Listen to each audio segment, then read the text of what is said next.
السلام علیکم ورحمۃ اللہ وبرکاتہ۔ معزز ناظرین، آج کی اس ویڈیو میں جس موضوع پر لب کشائی کروں گی وہ ہے اسلام میں عورت کا مقام اور پردہ۔ ایک عرصہ سے مغربی ذرائع ابلاغ اور مغرب زدہ افراد اور تنظیموں کی طرف سے یہ مسلسل پروپیگنڈا کیا جا رہا ہے کہ اسلام نے عورت کو کچھ نہیں دیا اور اسے اس کے بنیادی حقوق سے محروم کر دیا۔ حالانکہ یہ محض ایک جھوٹ ہے جس کی کوئی حقیقت نہیں، کیونکہ عورت کو جو مقام اسلام نے دیا ہے وہ اسے کسی دوسرے مذہب سے نہیں ملا۔ تو آئیے ان کے اس جھوٹے دعوے کا جائزہ لیں اور سب سے پہلے جاہلیت کے زمانے کی عورت اور خاتون اسلام کے درمیان موازنہ کر لیں، تاکہ یہ بات اچھی طرح واضح ہو جائے کہ پہلے زمانے میں عورت کتنی حقیر سمجھی جاتی تھی اور اسلام نے اسے کتنا بلند مقام عطا کیا۔ زمانے جاہلیت میں لڑکیوں کا وجود عار تصور کیا جاتا اور اسے زندہ درگور کر دیا جاتا تھا۔ اللہ تعالیٰ کا فرمان ہے، اور ان میں سے کسی کو جب لڑکی کی خوشخبری دی جاتی ہے تو اس کا چہرہ سیاہ ہو جاتا اور وہ دل ہی دل میں گھٹنے لگتا ہے۔ جو بری خبر اسے دی گئی ہے اس کی وجہ سے لوگوں سے منہ چھپائے پھرتا ہے، سوچتا ہے کہ کیا اس کو ذلت و رسوائی کے باوجود اپنے پاس رکھیں یا اسے مٹی میں دبا دیں۔ کیا ہی برے فیصلے کرتے ہیں۔ اللہ تعالیٰ نے زمانہ جاہلیت کے لوگوں کی حالت کو بیان فرمایا ہے کہ ان میں سے کسی شخص کو جب اس کے گھر میں بیٹی پیدا ہونے کی خبر دی جاتی تو اس کا چہرہ کالا سیاہ ہو جاتا اور وہ مارے شرم کے لوگوں سے چھپتا پھرتا اور غم میں نڈھال ہو کر سوچتا رہتا، اب اس لڑکی کے وجود کو ذلت و رسوائی کے ساتھ برداشت کر لے یا اسے زندہ درگور کر دے۔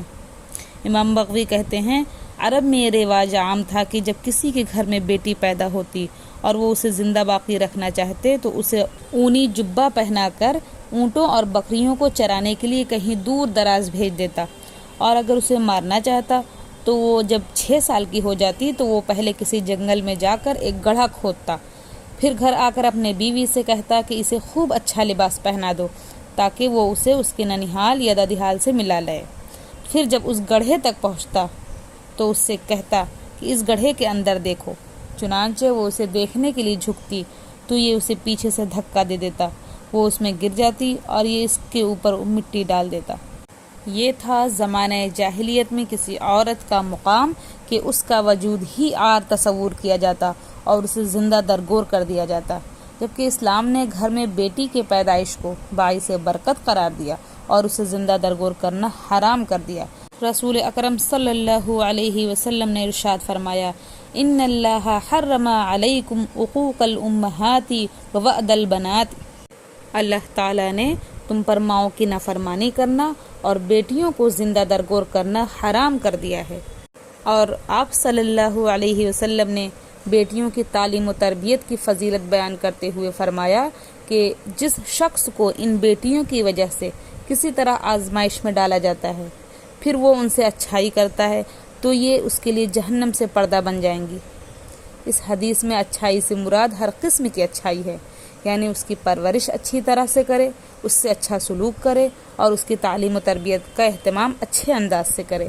پھر جب وہ جوان ہو جائے تو اس کی شادی کے لیے ایک اچھے اور پابند اسلام خاوند کا انتخاب کرے۔ عزیز ساتھیوں، عورت اگر ماں ہو تو اسلام نے اس کے ساتھ بھی حسن سلوک کی ترغیب دی ہے۔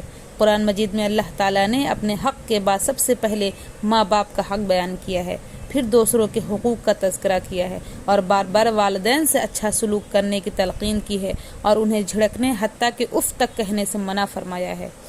رسول اللہ صلی اللہ علیہ وسلم سے ایک شخص نے سوال کیا کہ لوگوں میں میرے حسن سلوک کا سب سے زیادہ مستحق کون ہے؟ تو آپ صلی اللہ علیہ وسلم نے فرمایا، تمہاری ماں۔ اس نے کہا، پھر کون؟ تو آپ صلی اللہ علیہ وسلم نے فرمایا، تمہاری ماں۔ اس نے کہا، پھر کون؟ تو آپ صلی اللہ علیہ وسلم نے پھر فرمایا، تمہاری ماں۔ اس نے کہا، پھر کون؟ تو آپ صلی اللہ علیہ وسلم نے فرمایا، تمہارا باپ۔ اس کے علاوہ اور کئی احادیث کتب حدیث میں موجود ہیں جن میں خصوصاً ماں کا حق نمایاں کر کے بیان کیا گیا ہے۔ عورت اگر بیوی ہو تو اسلام نے اس کے حقوق کی بھی پاسداری کی ہے۔ مثلاً نکاح کے لیے اسے اجازت طلب کی جائے، اسے اس کا مہر ادا کیا جائے، اسے نان و نفقہ مہیا کیا جائے اور اس کے ساتھ معروف طریقے کے مطابق بود و باش رکھی جائے۔ بیوی کا حق بھی خاوند کی طرح ہے، اگر ایک سے زیادہ بیویاں ہوں تو ان کے درمیان عدل و انصاف کیا جائے، موت کے بعد بھی بیوی سے وفا کی جائے۔ حضرت عائشہ رضی اللہ عنہا کا بیان ہے کہ مجھے رسول اللہ صلی اللہ علیہ وسلم کی بیویوں میں سے کبھی کسی پر اتنی غیرت نہیں آئی جتنی حضرت خدیجہ رضی اللہ عنہا پر آتی تھی۔ حالانکہ میں نے انہیں نہیں دیکھا تھا، لیکن رسول اللہ صلی اللہ علیہ وسلم اکثر و بیشتر ان کا تذکرہ کرتے رہتے تھے، اور بعض اوقات بکری ذبح کرتے تو اس کے گوشت کے کچھ ٹکڑے حضرت خدیجہ رضی اللہ عنہا کے سہیلیوں میں بھی بھیجا کرتے تھے۔ اس پر میں کبھی کبھی یہ بھی کہہ دیتی کہ شاید دنیا میں کوئی اور عورت ہی نہیں سوائے خدیجہ رضی اللہ عنہا کے، تو آپ صلی اللہ علیہ وسلم ان کے فضائل ذکر کرتے اور فرماتے میری اولاد بھی اسی سے ہوئی ہے۔ زمانہ جاہلیت میں عورتیں وراثت سے محروم تھیں۔ زمانہ جاہلیت میں لوگ صرف مردوں کو وراثت کا حقدار سمجھتے تھے اور عورتوں اور بچوں کو اس سے محروم رکھا جاتا تھا۔ اس پر اللہ تعالیٰ نے یہ آیت نازل فرمائی، والدین اور قریبی رشتہ دار جو مال چھوڑ جائیں اس میں مردوں کا حصہ ہوتا ہے، اور والدین اور قریبی رشتہ دار جو مال چھوڑ جائیں اس میں عورتوں کا بھی حصہ ہوتا ہے، چاہے مال تھوڑا ہی ہو یا زیادہ، اور یہ حصے اللہ کی طرف سے مقرر کر دیے گئے ہیں۔ چنانچہ اسلام نے عورت کو بھی وراثت کا حقدار قرار دیا اور اسے اس سے محروم نہیں کیا۔ عزیز ساتھیوں، یہ بات تو واضح ہو چکی ہے کہ جو مقام و مرتبہ اسلام نے عورت کو دیا ہے اور جس طرح اسلام نے اس کے عصمت کے تحفظ کے لیے قوانین اور ضابطے وضع کیے ہیں، ایسا کسی اور دین میں نہیں ہے۔ ناظرین، عورت کی عزت و حرمت کے تحفظ کے لیے اور اسے مریض دل قسم کے لوگوں کے شر سے بچانے کے لیے اسلام نے عورت کے لیے چند قوانین مقرر کیے ہیں۔ ہم اپنے مسلمان ماؤں، بہنوں اور بیٹیوں کو یاد دلاتے ہیں کہ دنیا و آخرت میں ان کی بھلائی دین اسلام کی تعلیمات پر عمل کرنے میں ہے، اور ان کی کامیابی و کامرانی اسلام کے ان ضابطوں اور اصولوں کو عملی جامہ پہنانے میں ہے جو کہ خود انہی کے تحفظ کے لیے اللہ تعالیٰ نے اور اس کے رسول اللہ صلی اللہ علیہ وسلم نے مقرر کیے ہیں۔ ان میں سے ایک یہ کہ گھروں میں استقرار۔ خواتین اسلام کے لیے اللہ تعالیٰ نے جو خاص ضابطے مقرر کیے ہیں ان میں سے ایک اہم ضابطہ یہ ہے کہ وہ اپنے گھروں میں ہی ٹھہری رہیں اور بغیر ضروری حاجت کے گھروں سے باہر نہ جائیں۔ اللہ تعالیٰ کا فرمان ہے وَقَرْنَ فِي بُيُوتِكُنَّ، اور اپنے گھروں میں ٹک کر رہو۔ دوسرا، مرد و زن کا اختلاط حرام ہے۔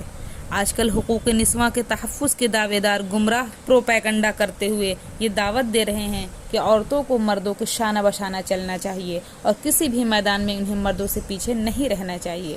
حالانکہ یہ دعوت عورتوں کو بربادی کی طرف دھکیلنے کے برابر ہے، کیونکہ اس کے پیچھے دعوے داروں کا مقصد عورتوں کی ترقی نہیں بلکہ ان کا اصل مقصد یہ ہے کہ مردوں کے لیے عورتوں کا شکار کرنا آسان ہو جائے، اور جو شخص جب چاہے، جہاں چاہے اور جسے چاہے اپنے دام فریب میں گرفتار کر کے اس کی عزت کو تار تار کر دے، جیسا کہ بسد افسوس آج کل ہو رہا ہے۔